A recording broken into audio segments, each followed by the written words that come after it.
This episode of Hero Club is supported by our good friends over at Mage Hand Press. Check them out at magehandpress.com and buy their High Seas supplement for Dungeons & Dragons 5th edition to Shanghai your own group of adventurers.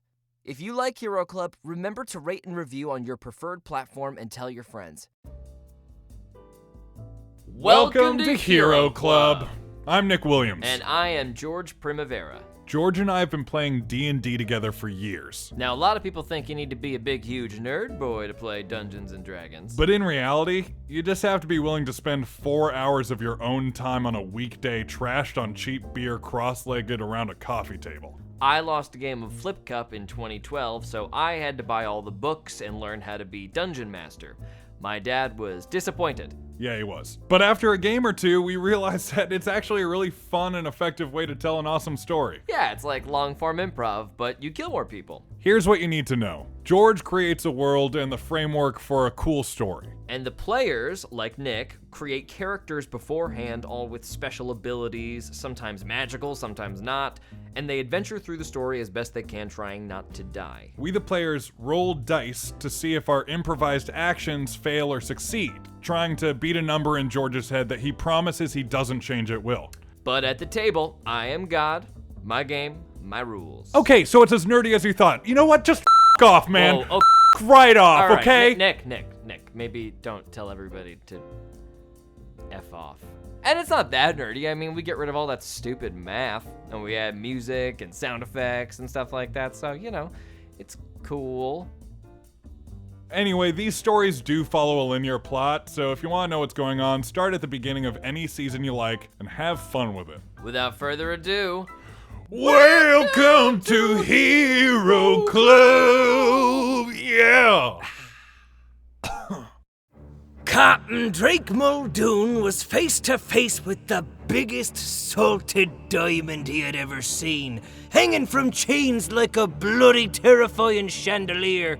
The place stank of dark magics, stank like sulfur and scat, but the captain wasn't about to just let the biggest happy accident of his life slip away for a little superstition's sake. Little did the captain know, however, that he had a little surprise waiting for him on the old wives' tale in the form of a rather excitable admirer. There were some good times in the days to come, but darker days lay just on the other side of the horizon. They just didn't know it yet. the dark cavern begins to brighten as this black diamond suspended by obsidian chains swings ominously, suddenly illuminated by sunlight shining downward through the new hole in the chamber's ceiling. The raining has dissipated almost instantaneously, and the sun pierces through the massive gem, rendering it nearly translucent. Any odd roiling or other activity inside the gem appears to have ceased. Jack the Mouth has taken his leave, clearly wanting nothing to do with anything on this island. Even as he left with his classic spicy banter intact, it was easy to see the fear in his eyes after the diamond spat out a purple beam that shattered the stone above. Drake Muldoon taps the diamond with his hook hand. A hollow ringing resounds in the cavern. Well, that's quite odd. He does it again. A little harder this time. The ringing reverberates in the room this time. Everybody make a Constitution save. 10. 20. 16. 11. Drake Muldoon and Bastion Lagrange go to their knees as drops of blood start pouring from their eardrums. Both of you take 5 psychic damage. Are you alright? The last time that happened was when Vivian did that thing.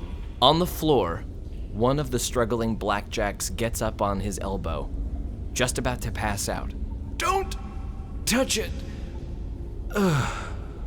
And slumps onto the ground. Vivian Eldritch blasts his body. Bastion struggles to his feet. Captain, we are sheltered. I do not think it is a coincidence that you and I are the only ones to bleed from our ears. Oh, pish posh. Vivian and Lilia use much more magic than both of us. They're much more accustomed to things of this nature. Captain, you gotta let me turn this thing into a coffee table. No, I don't think I will. Oh, come on, let me take it back to the cabin, slap a few legs on that, eat off it. I said no, Vivian. That is my final word. Ah. We have to get this thing back to the ship. Why is that again? Listen, I'm not going to pretend that I understand what this is. But if Bosch and his goons wanted it, we sure as hellfire want it too. What's good for the goose is good for the gander, Bastion. Bastion has begun to pace back and forth, and a bit like a petulant child, kicks the dirt around him. We are salted if we leave it, we are salted if we take it. As I've always said, we are cursed. Might as well take this thing. But how do we take it if we cannot touch it? As if to answer Bastion's question, the only sound in the cavern is the soft clinking of the obsidian chains. Well, there's always the chains. I mean, I think it's pretty clear that that's what they were using to pull it out of the pit. Vivian is already uncranking the winch holding the chains up. The diamond drops back into the pit, but eventually the chains go limp and unspool from the ratchet. When gathered up, the diamond can now be dragged along by the chains. All right, everyone with me. And Drake grabs a big piece of chain and readies himself to pull. Bastion takes a bottle of wine off his hip, uncorks it, downs it, smashes the bottle on the ground, and reluctantly takes up a length of chain. Vivian is looting the nearest blackjack. Lilia sits on top of the chain, not quite sure what's happening because she tuned out a couple minutes ago. Lilia, we're pulling the chain. I know, I'm excited. It'll be like riding something. No, you will also pull the chain. Part of your job. Oh, sorry. And she gets ready to help the efforts to pull the diamond. Captain, let her do what she wants.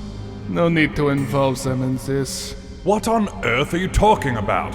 We are a pirate crew, Bastion, and we just found the biggest treasure we've seen in quite a while. If they're going to get a cut of the spoils, they're going to pull the chain. No one saw him come over, but Vivian is now shouldering a length of chain. Ready? 1, 2, 3. The diamond comes up pretty easily with all 4 pirates pulling the chains. Dragging the chain behind them, the party makes its way back out of the cavern and onto the beachhead. The first thing that strikes you is how nice it is outside. The rain that followed the diamond's expulsion of energy was quite intense, and yet, not even a palm or 2 litters the sand. No trees have been uprooted. The water remains completely placid. Your longboat is still resting where the water is breaking onto the sand. Bastion is studying the diamond suspiciously as he drags it along. Vivian may as well be studying it, because he's staring longingly at it and at the skeletal reflections inside. Which he is able to see every time they pull the diamond through a particularly dark shadow. Can you both make an Arcana check for me, please? 16. 13. Bastion, perhaps you're imagining it, but perhaps not. But when you're able to see the reflections, especially your own, in the diamond's face, something tingles on the back of your neck, and just for a second, you feel like somebody is whispering your name in your ear. Vivian, you don't notice much else, but man, do you like this diamond. I am gonna eat off of you, just you wait. Vivian, Yeah. are you doing that thing where you speak to my mind right now? Nah. That is the answer I was looking for. Thank you. Clambering into the longboat, pulling the diamond behind, the 4 pirates row their way back to the HMS Beauregard and the Old Wives' Tale, now anchored next to each other. They come up alongside the Old Wives' Tale, ropes lower, they hook themselves in, and they begin to rise up to the deck. As the dinghy is raised, Edgar Churchill is seen waiting with a clipboard. Captain Muldoon, Mr. Lagrange, Mr. Stoker, Lilia, good day to you. A fine haul this. Look, all official treasury bills. He has a big lockbox in his hand that he pops open for you. Inside are lots of little slips of paper with the Queen's face printed on the front. Each of these slips represents 100 crowns, and they're all signed for the Armada. If we walk into a treasury building in uniform, we should be able to exchange them without any inconvenience. Oh, Mr. Churchill, that is good news. I think I know where we can procure a few uniforms. The Beauregard, yes. Very good. For you, Captain, the updated treasury. Mr. Legrand, stores and supplies. Mr. Stoker, the armory update. Quite the replenishment there. And Lilia. He takes something out of his pocket, and he tosses Lilia a small compass. It swings from this delicate golden chain, and it's inscribed on the back. The inscription says, "Love will guide you home." This was locked in a contraband locker. It's broken, I think, but I figured you might be able to fix it. It seemed a trinket with a story. I just don't want it to fall in with the rest. Lilia very excitedly reaches out her hands and takes it, before looking on the insides, already starting to tinker with it. Very good. One more thing, Captain. What do you wish to do with the remaining crew? It would seem the majority of them fled by boat a very long time ago before we arrived. All of their longboats are gone. We aren't far from the coast, but still quite a bizarre move. I can't really explain it. We could always leave them here. They could either swim or perhaps leave a smoke signal for a passing armada ship. Well, I scorn to do anyone mischief if it's not to my advantage. We'll have Mr. Stoker take his samples, of course, to ensure no mischief on their part. And Drake makes a real meal of this statement looking at the crew that's been captured. The Blackjacks are on their knees on the deck. And we'll take them back to the Emporia coast. You said yourself we need to exchange these bills at a bank. That's right. I was thinking Guildford. The least heat there. Well, I love Guildford. Everyone else good with Guildford? Oh, I salt and hate Guildford. I like it. They have really good dragonfly there. Aye, Captain. Guildford. Good. Last thing. There is one member of the crew I think you should hear out, Captain. She's familiar with your work. Very well. He gestures to the end of the line of Blackjacks, where a small white rabbit is staring up at you with gigantic eyes, bursting with excitement. This is, what was your name again? Beatrix Bongo. Beatrix it's a very hard name for me to say. That's all right. It's Beatrix. Beatrix, Beatrix.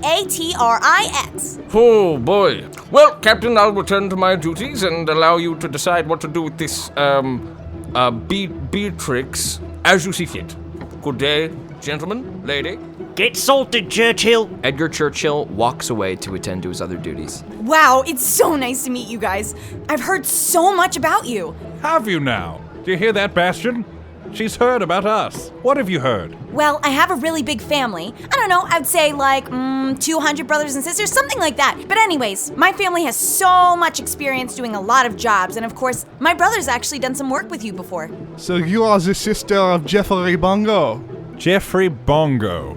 Seem to remember a lad a little bit taller than you. Lovely white fur like yourself, but missing an ear on the right. Is that correct? That's Jeff. Handy with a knife, that Jeff. Except that one time. Ha ha!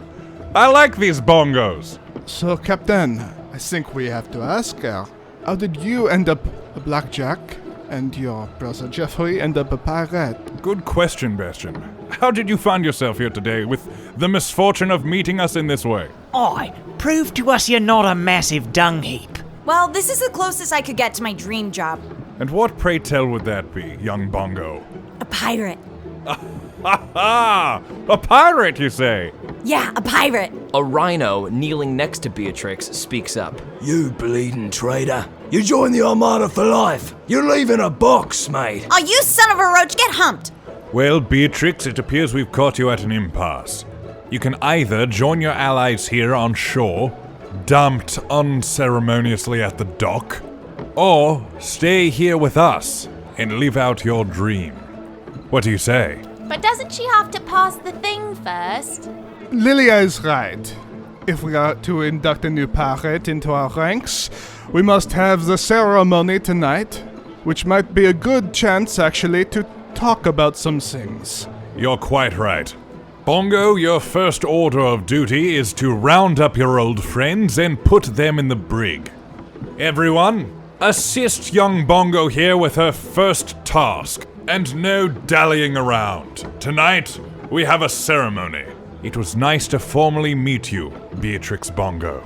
and Drake heads up to his quarters. Alright, fellas, on your feet, paws out. I'm gonna just give you each a little prick. If you're a bird, I'll take a little feather or a piece of your tongue, whatever you please. As head of public relations on this here boat, taking a little piece of you as a sort of a way we can keep in touch, a little bit of networking and so forth. See, now that I have a little piece of you, I can find you wherever you are, or any family members or descendants you might have. So don't you go trying anything funny. As Vivian takes his samples, he places them in little vials with their names printed on them. Wow, where do you keep all of these? Don't talk to me. Okay, but how many of these do you have? Vivian has begun to return to the gun deck and to his private cabin, but Beatrix is following him downstairs. The other blackjack's in tow as well, moving down to the brig. More than you know, and I've always got room for one more. Vivian holds up a vial with Beatrix's name on it and a tuft of her hair in it that she didn't see him take. The rest of the crew bustles about, readying for departure. So, how many people do you kill every day? Vivian, you stare into these gigantic rabbit eyes and see pure, desperate curiosity. Vivian Stoker kills as many beasts a day as he wants. Vivian casts darkness, and before it dissipates, has headed to his cabin and closed the door. The darkness floods the gun deck, and lots of crashes are heard as beasts trip over the cannonballs that are strewn across the floor. Oi, Vivian, what do we say about casting darkness in the gun deck? We can't see nothing down here. Broke my kneecap tripping on a pile of cannonballs. As the light returns, you see a goose has wiped out and is surrounded by his fellows, grasping his knee. Lilia, having made her way down the stairs after hearing the cries of pain, goes over to the goose and places her hands on him. I'm sorry about that, Mr. Goose. Lilia, for the last time, my name's Bedlam. Why don't you ever get it right? Oh, thanks, my knee's better. You're welcome, Mr. Goose. Just watch where you're going next time. I don't know how you missed that. It's an awfully big pile of cannonballs. The furious goose mutters to himself as he's dragged away by his compatriots. Lilia and Beatrix are now alone on the gun deck together. Wow, I've never seen that before. Well, geese are more common on the inland, I think. I don't really know where they go in the winter. Were you trying to talk to Vivian? Don't take it personally. He doesn't really like a lot of people, but we're friends. We hang out sometimes.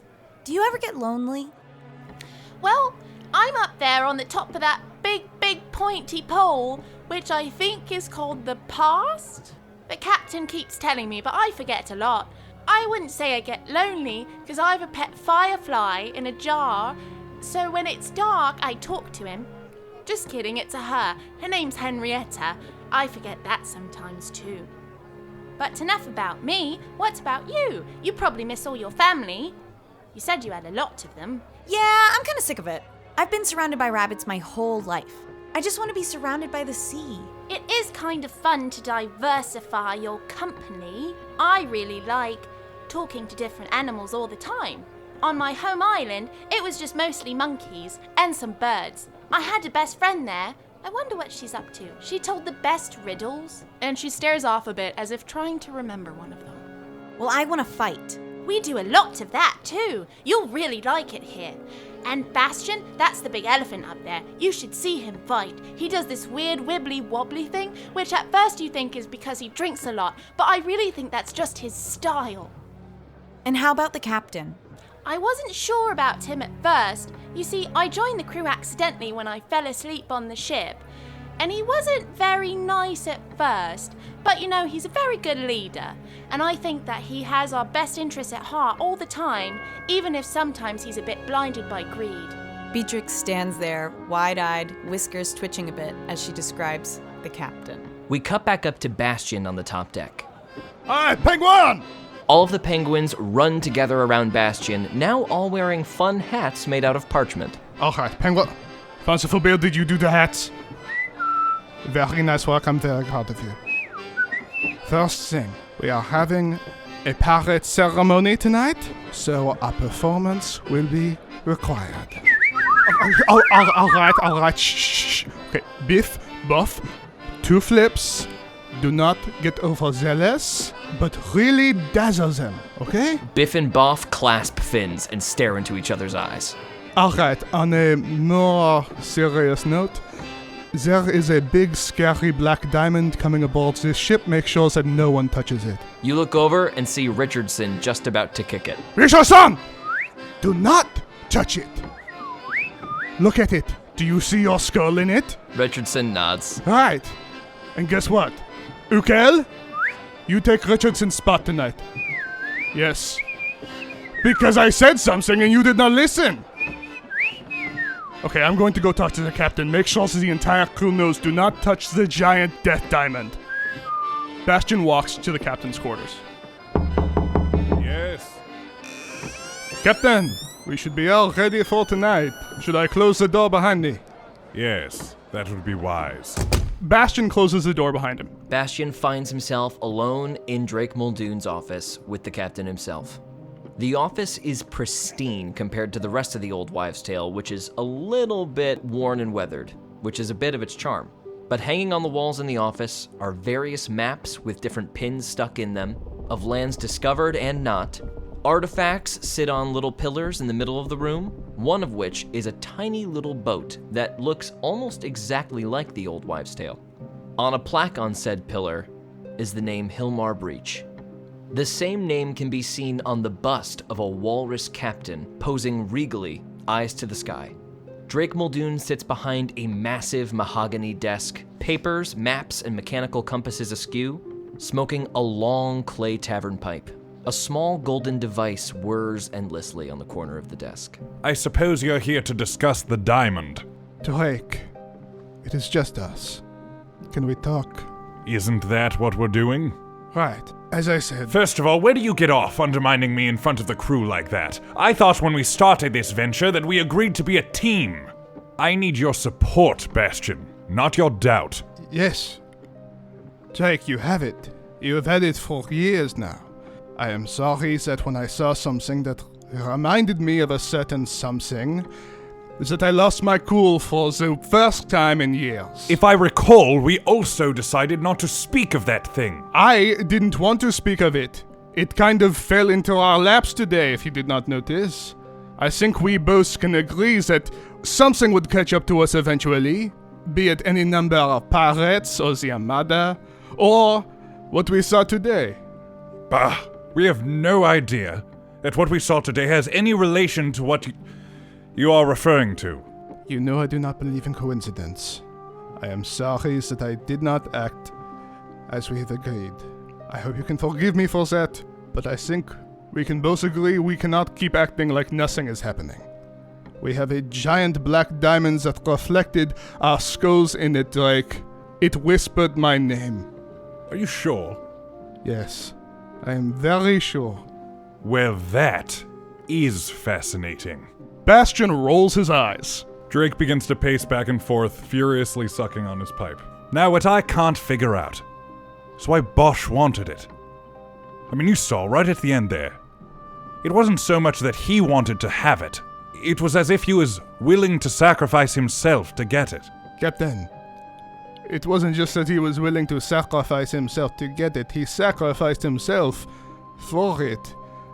To power it, I do not know, but it is very clear that the Armada is dealing with black magic. They wiped the map of all magicians and now they have it. Or they did. And now we have it, and we do not know what it does, and now they are probably coming after us. There's a knock at the door. Hello? Hi, Captain. Just wanted to see if you needed any help. Oh, it's the bongo girl. I've got this, Captain. Beatrix! Wonderful of you to ask, but the ceremony tonight is very secret and we are planning it. So, do not come in here. Beatrix opens the door. What? Bastion, I thought you locked the door. Captain, we have an open door policy here. We are not suspicious. Ah, yes.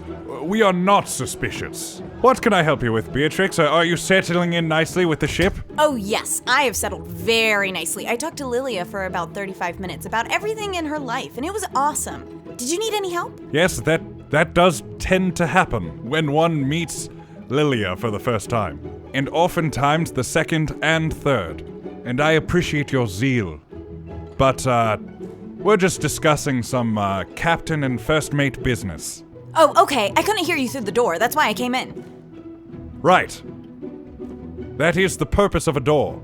But, Beatrix, because you obviously have a lot of gusto, what exactly are you good at? Because then maybe we can tell you to go away to some place on this ship that is not here, and then allocate you to some job with some of our other crew members. At this, she retracts a little bit. Nothing. I'm good at nothing. Because of how odd that was, Drake and Bastion both roll insight checks.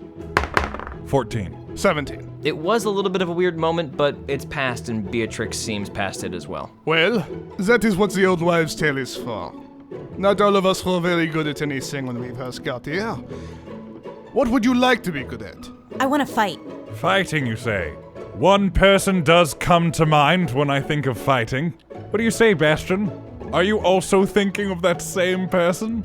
Bastion really looks around the room for a second. Don't be afraid, I'm not saying he's here. Oh, right. I am thinking of the same person he is talking about. Yes, there is one person on this ship that is very good at fighting. Below deck, there's a knock on Vivian's door.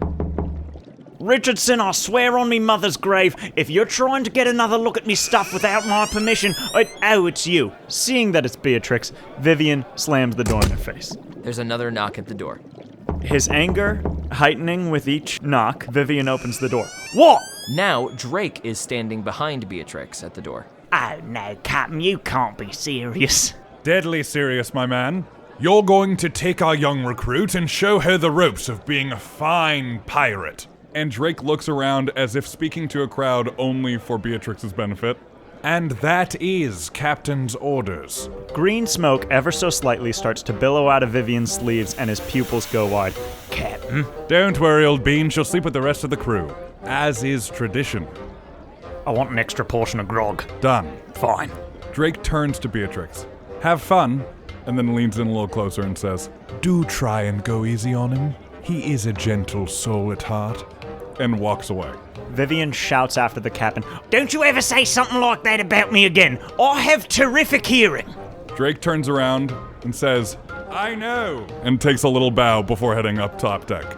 Vivian and Beatrix are now alone in Vivian's cabin, which is covered wall to wall in vials with names on them, a gigantic pewter cauldron sitting in the middle, bubbling a green liquid.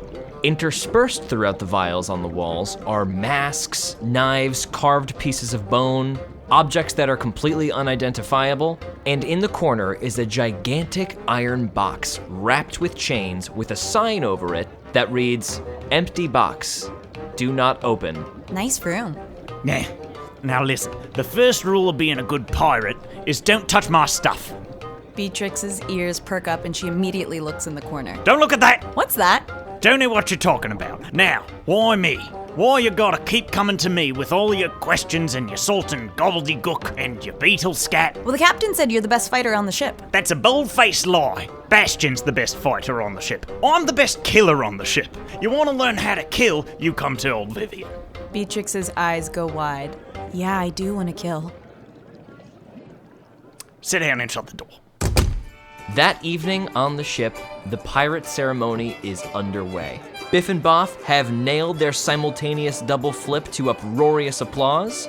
The show has concluded, Bastion sort of acting as a sweeping master of ceremonies in a rare, carefree sort of mood, taking massive pulls from his jug of wine. The captain stands up by the helm, overlooking the shenanigans.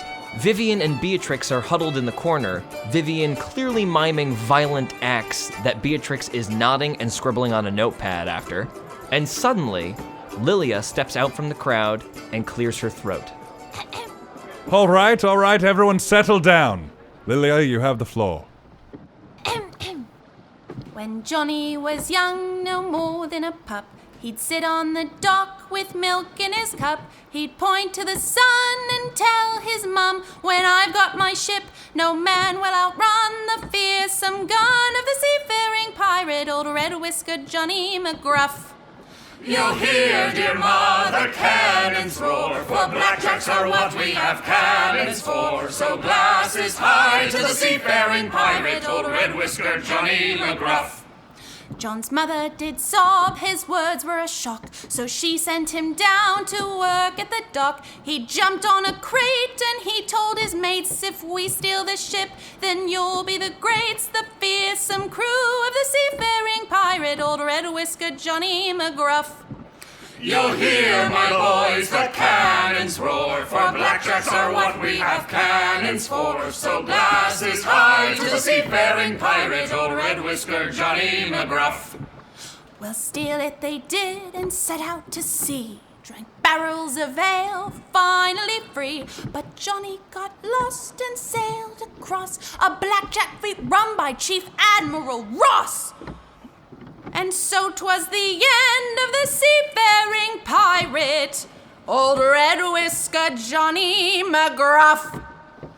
We heard, my friends, the cannons roar, for pirates are what they have cannons for. So empty your glass for the seafaring pirate, poor red-whiskered Johnny McGruff.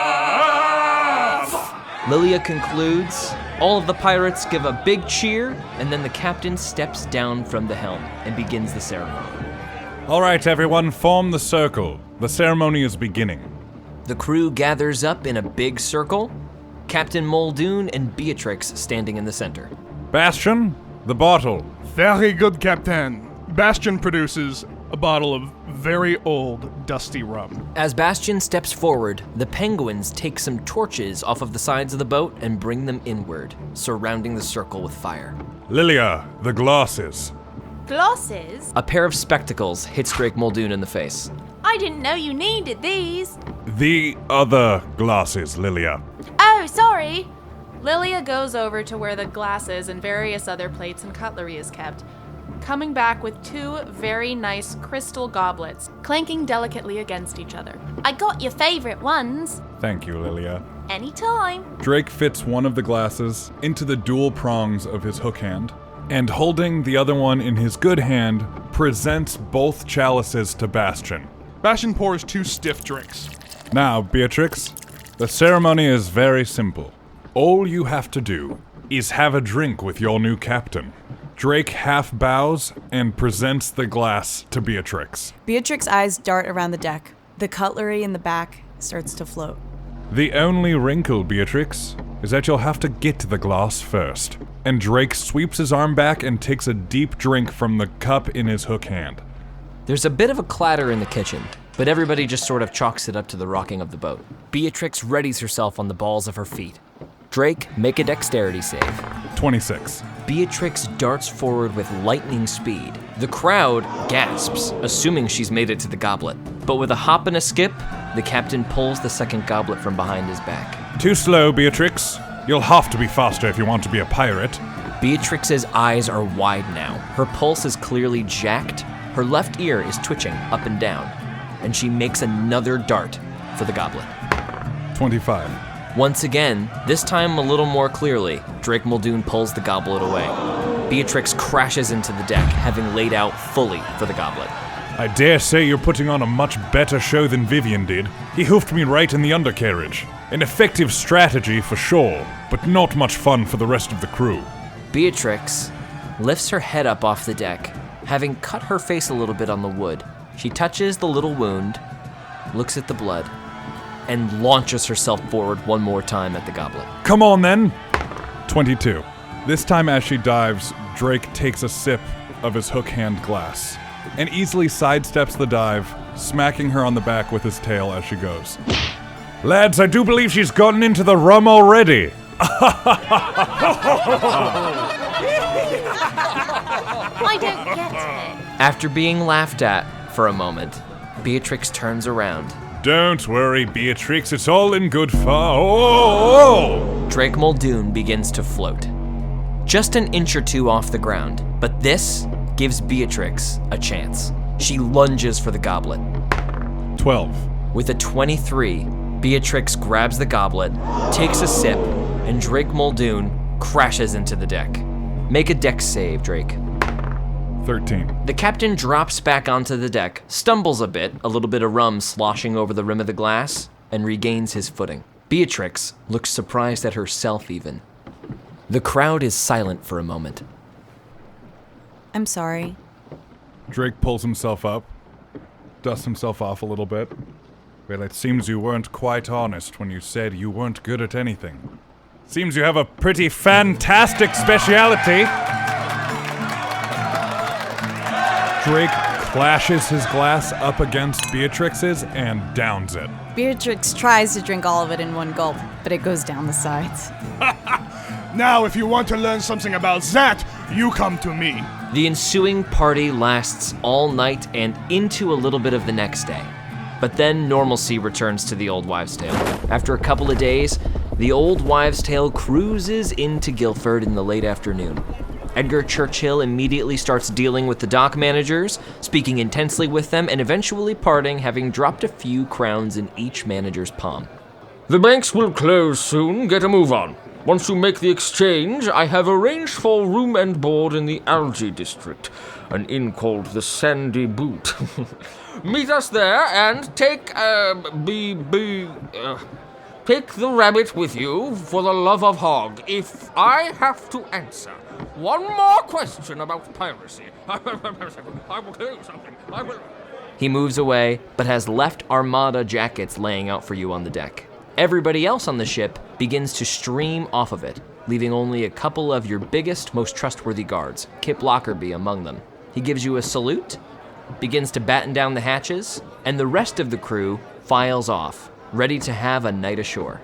Drake begins to put on one of the blackjack outfits as well as he can, even though it doesn't exactly fit his otter body. Bastion squeezes into the largest outfit they can find. After we go to the bank, can we go to that one place that has the really great dragonfly casserole? Lilia's hat is on backwards. Drake walks up and fixes the hat. Don't touch my hat. Vivian rolls up pant legs that were clearly made for a giraffe on the uniform he's somehow been stuck with. Vivian Stoker Salting hates Guildford. Beatrix puts on her own perfectly fitted uniform. You guys look great. I don't think anyone will notice. Drake fastens his own hat and heads off the ship. Bastion brings up the rear, carrying the large lockbox filled with banknotes. The group of five walks through the winding streets of Guildford. All of the brick seems perpetually damp, and amongst all of the mammals walking around, a couple of scalic people, frogs and toads and such, there are a couple of gillish folk, creatures that mainly reside in the water but have the ability to walk on land. This is one of the only towns in Emporia where you'll see a seal and a walrus walking down the street casually. Carriages filled with oysters and algae rumble down the stone streets of the seaside city, each pulled by a pair of gargantuan beetles, bred for their uses in manual labor and as livestock. The architecture in the city is mismatched and bizarre, each building a different size, shape, and color. Finally, after 15 or 20 minutes following Churchill's directions, you reach the Treasury Building. Big marble doors swing open to reveal a gigantic hall. With its seafoam green floors and ocean-themed decor, it is the very definition of gaudy. On the cages, which all look like thick golden coral reefs, little glass jellyfish wrap their tendrils around each branch as if frozen in time. A thick, mustached terrier awaits them at the counter, wearing two monocles, one of which is much bigger than the other. Hello, my name is Toby. How can I help such fine folk as yourselves? Salutations, Toby. The five of us here are on official Armada business, exchanging banknotes for crowns. Plunder, you see, from the war. Ooh, well, I can certainly help you with that. How many notes do you have? Oh, fair amount. Haven't counted it, though, I'm afraid. Above our pay grade. Well, I'll do the counting for you if you bring it up here. Fantastic. Thank you, Toby. Lieutenant? Bastion hands over the lockbox. Perfect. Just one more thing, gentlemen and ladies. If I could see a form of ID. Of course. Miss Bongo, the paperwork, please. Beatrix takes a deep breath. She reaches into her pocket and pulls out the paper, her hand trembling a little. As her hand trembles up at the counter, a beetle ink pen begins to rise off the countertop very slowly. Drake slams his paw down on it, pinning it to the countertop. Oh! I'm so excited to finish my business. Toby, a little bit taken aback, looks at the papers. They all appear to be in order. He takes the lockbox back and says, be back in just a couple of minutes. And he disappears. All right, everyone, this is the home stretch. Batten down the hatches. Beatrix, no more of that. You're going to give me a heart attack. Just then, amidst the already bustling Treasury Department, a slew of purple robes stream into the hall from off the street. All hooded. Nobody panics, but the mood in the room definitely grows more tense. The robes are recognizable. They belong to the war priests of Soul City, just north. The very same group that spearheaded the purging of magic from Emporia. Now, magic is scarce and they're less active, but their archpriests are known for their cruelty and corruption. This group has been given permission to practice magic by the crown. Can everybody roll a history check as the avian that is clearly the archpriest, D. Hoods? 6. 19. 17. 13. 21. Drake, Lilia, and Vivian all recognize Archpriest Ezra, an eagle, surrounded by other avians also dressed in the purple robes. You can see this as they all also dehood. Ezra's yellow eyes begin to scan the bank. He walks directly up to your group, stares into Drake Muldoon's eyes for a moment, piercingly, and extends his wing in a handshake gesture. Without skipping a beat, Drake throws on a giant smile. Oh my hog! Archpriest Ezra, is that you in the flesh? Oh, it is an honor to meet you, sir. And Drake clasps the wing with his good hand, keeping his hook hand concealed in his coat. Ezra nods solemnly. It is wonderful to make your acquaintance, Captain. Pray tell, what is your name? I pride myself on knowing all of the distinguished leaders of the Armada, yet I cannot place your face. Captain Brigadoon Smoot of the HMS Hennifer. The HMS Hennifer. That's right, the finest in the sea. I'm not familiar with the ship. Ah, but of course. Why would someone of your stature lower themselves to the ways of the sea? We are but a humble vessel, but we put in our part for the Queen. Make a persuasion check. 20. Ezra seems satisfied by this, and he scans the rest of you. Well, as I said, wonderful to meet you all. If you will excuse us, we do have priority business to attend to. When he rests his eyes on Beatrix, he narrows them a bit. Wait. You look familiar. What is your name? There is a coin resting on the ground that begins to lift into the air. Drake slowly shifts his boot back and places his heel on the crown. She is of no importance to someone like yourself. She is but a cabin girl on our vessel. Even as you interject yourself between them, you see Ezra's long necklace begin to pick up at the end, slowly floating towards his beak. Drake throws the priest in a one-armed hug. I'm so sorry, I'm just such a fanatic of your work. Make a persuasion check for me. 21. Ezra seems a little peeved. Well, as much as I appreciate your enthusiasm, I must ask you now to unhand me. These robes are expensive, and your scent is not one I wish to take home with me. Drake, playing the buffoon, begins to furiously pat down the robes, saying, "Oh, of course, I'm so sorry. I am so please, forgive me. Take what I have." And he begins emptying his pockets with one paw. I have a cord of tobacco. Is that would that please you, sir? I'm so sorry. I did not mean offense. Ezra is darting back and forth between all the objects that Captain Muldoon is pulling out. Drake, you realize that as you're pulling all of these out, one crown has escaped your pocket and is floating by Ezra's face. Drake throws a hand up near Ezra's head, catching the coin in his hand. And what's this? An extra prize in your ear! Ha ha! Make a sleight of hand check. Nat 20. Ezra is shook. I don't have ears. And then puts his wing to his temple for a moment. If I didn't know any better, I'd say that was magic. We all know that you've taken care of all those pesky magicians. That was just a bit of sleight of hand I picked up upon the sea. Roll one more persuasion check for me. 18. Ezra rolls his eyes. Well, as I said, we do have business to conduct. So, if you'll excuse us. But of course. And Drake clasps his wing one more time before unhanding him and saying, I'm so sorry, yet again. Ezra, shaking him off, turns, gestures to his avian compatriots, and moves over to the other side of the room. As the pirates breathe a sigh of relief, Ezra suddenly stops stock still and turns his hooked beak around.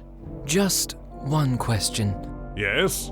Why on earth is that floating? As he gestures to the left, you see a massive statue of the Queen hovering 2 feet off the ground. Oh my hog! That statue is floating! Do mine own eyes deceive? Alright, everyone. For the Queen, I am ordering that this bank is on lockdown. We need to find the magician who is in here. Do as the man says, he is a lieutenant of the Queen! Alright, fan out. Pretending to look for magic users, Vivian starts patting down random citizens, pickpocketing them as he goes. Private Bongo, please go outside, guard the door. Yes, for the love of Hog, make sure no one comes in. Ezra raises a wing. Thank you, soldiers. Your professionalism will be taken into account when you are being questioned. But for now, we must proceed with our aforementioned priority business. He turns to Vivian, who has his hand deep inside a terrified rabbit's pocket. Mr. Stoker, by order of Soul City, you are to be arrested and put to death for magical crimes against the crown. He waves his massive feathered arm, and Vivian's head slams into the marble floor, knocking him out immediately. And then he is pulled to Ezra's side by an invisible force. Ezra's eyes narrow, and his calm demeanor shifts. Take them. I set upon the ship at dawn, I wouldn't dare be late. Abilities were checked to see if I could pull my weight. For my first meal, a lemon peel, the best I ever ate. The grand old ship began the trip, our fortune we were making. Silver, copper, platinum, gold, I seek the things that can't be sold. This has been a Hero Club production, produced by Nick Williams and George Primavera, with associate producers Marty Abby Schneider and Dylan McCullum. Voice acting by George Primavera, Nick Williams, Hannah Fagerbaki, Dylan McCullum, Marty Abby Schneider, and Natasha Krause. Theme song written by Matthew McCullum and performed by Hannah Fagerbaki. Special thanks to Kevin McLeod for his amazing music, Mage Hand Press for their genius D&D homebrew, and Marty Abby Schneider for his incredible artwork. Thanks for listening, and welcome to the club. The deck is fine, the rigging line is glistening with dew. I'll count me blessed if I ne'er rest till this world I subdue. In every cove's a treasure trove. It's all for the taking. Silver, copper, platinum, gold. I seek the things that can't be sold. I seek the things that can't be sold. I joined the crew by accident because I fell asleep on the ship. Real backstory. Of course, this is the first one. I love it. You just got your full backstory out.